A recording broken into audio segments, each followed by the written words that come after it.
ஆனால் இன்றைக்கு ஏதோ கொக்கரிக்கின்றது போல எங்களுடைய தலைவரை பற்றி ஏளனமாக பேசுவது, எங்களுடைய இயக்கத்தினுடைய சகோதரர்கள் எல்லாம் ஏதோ கைது செய்து விடுவேன் என்று வகைகளை மிரட்டுவது, இந்த மிரட்டுக்கெல்லாம் அஞ்சுகின்ற இயக்கமா திராவிட முன்னேற்ற கழகம்?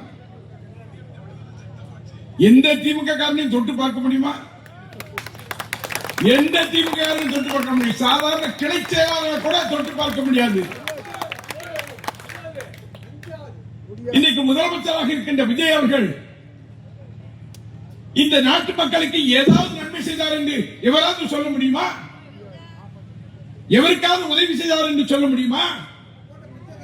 ஏழை மக்களுக்கு உதவி செய்தார், பெண்களுக்கு உதவி செய்தார், தொழிலாளர் இருக்கின்ற தொழிலாளருக்கு உதவி செய்தார் என்று சொல்ல முடியுமா? எந்த வகையில் முதலமைச்சராக வந்தார்? அவர் எம்ஜிஆர் ஒப்பிடுகின்றார்.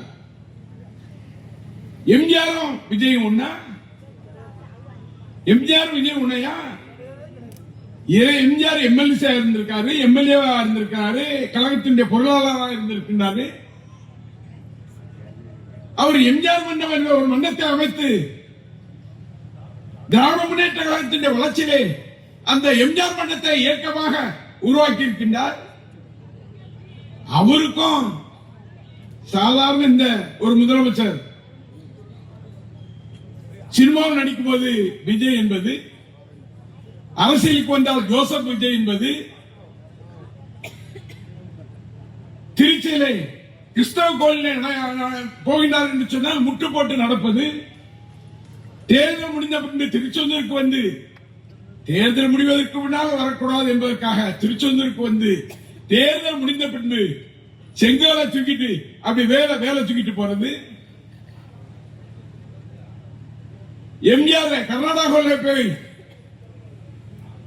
ஒரு அம்மா அங்க போய் வீரவாள் கொடுத்தார் என்பதற்காக மூகாம்பிகை கோயில்ல இவர் போய் வாழ் கொடுப்பது. என்னப்பா இது? எம்ஜிஆருக்கு இணையா இவை ஒப்பிட முடியுமா? எந்த வகையில் ஒப்பிட முடியும்? அவர் ஆட்சி நடத்துகின்றார்.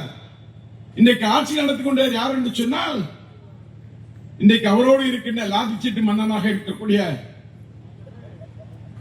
அர்ஜுன் யாதவ், ஆதவ் அர்ஜுன். அவன் நடந்து வரும்போது பெரிய இது ரவுடி மாதிரி நடக்கலாம். நீ ஆட்சி வந்தோடனே ரவுடி மாதிரி நடக்கிறியா? உன் ஆட்சி போயிட்டா உன்னுடைய கதை என்ன ஆகும்?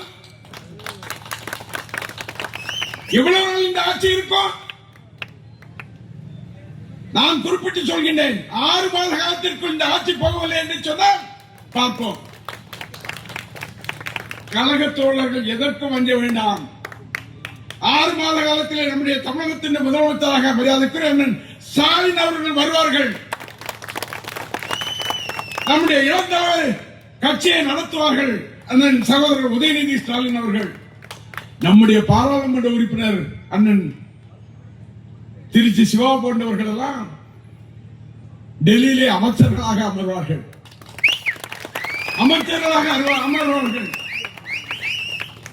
அந்த காலம் வருகின்ற போது நீ சினிமாவில் என்ன தப்பு பண்ணா, சினிமாவில் இன்கம் டாக்ஸ்ல எவ்வளவு ஏமாத்தினா, நீ என்னென்ன தப்புகள் பண்ணிருக்க, உன் பணத்தை நீ சினிமாவில் நடித்த பணத்தை ஒரு பைசா ஒரு ஏழைக்கு செய்திருக்க? நீ எம்ஜிஆர் ஒப்பிட்டு பேசிருக்க? ஒரு பைசா. இப்பேற்பட்ட இவரு இன்னைக்கு எம்ஜிஆர் ஒப்பிட்டு பேசுறான். எம்ஜிஆருக்கு இணையா நீ? எப்பேற்பட்ட தலைவராக இருந்த ஒரு புரட்சி தலைவர் எம்ஜிஆர் அவர்கள், அவருக்கு இணைங்க நீ இப்படி சொல்றாருன்னு சொன்னா எண்ணி பார்க்க முடியுமா? எவ்வளவு ஏழைகளுக்கு அள்ளி வழங்கியவர்.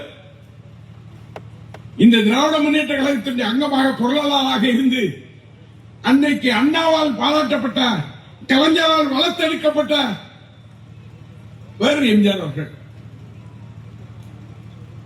நீ எம்ஜிஆர் ஒப்பிட்டு பேசுற? என்னை பிடிச்சு போட்டா முடிஞ்சு போச்சா? என்ன பிடிச்சு போட்டா என்ன? அந்த அம்மாவை தான் என்ன பிடிச்சாங்க. என்ன பண்றது? என்னை 37 நாள் திருச்சி ஜெயில பாலக்கோட்டையில் வச்சா கூட்டம் வரும் சொல்லி திருச்சி ஜெயில கொண்டு வச்சாங்க. நீ எத்தனை வச்சாங்க? அங்க ஜெயில் சூப்பரண்ட் வருவாப்ல, சார் உங்க மேல குண்டர் போட போறாங்க, ஒரு குண்டர் போட வேண்டாம், 2 குண்டர் போட சொல்லுங்க. எதுக்கு கேட்பேன் தெரியுமா? ஐயா வெளியே போனா இங்க கட்சிக்காரன் தொல்லை தாங்க முடியல, உள்ளே இருந்துட்டு போறேன். இவன் என்ன பிடிச்சு போட்டு என்ன மிரட்டலாம் நினைக்கிறானா, நடக்குமான்னு.